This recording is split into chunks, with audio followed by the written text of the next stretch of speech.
Rural museums have been sprouting across northeast China's Jilin province under local government support since 2016.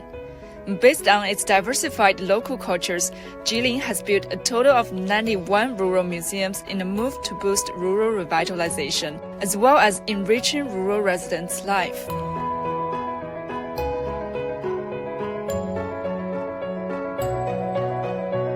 中国双阳梅花鹿博物馆主要展览展示呢，是我们当地的一个鹿业的发展，以及双阳300年的养鹿的历史。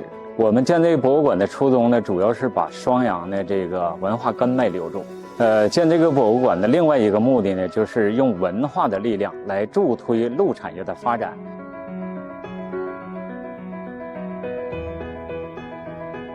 种子科普馆呢，主要是让孩子们更好的通过理论加实践的形式来了解农业的现状和农业的未来。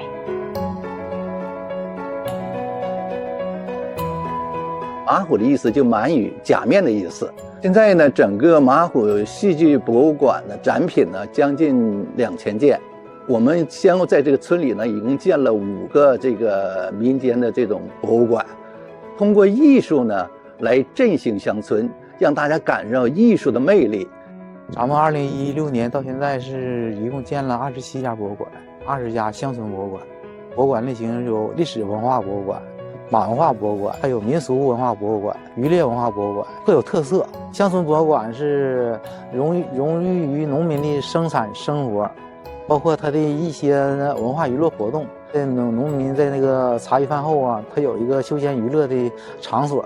加深一下咱们对当地那个历史的一个文化底蕴的一个延续。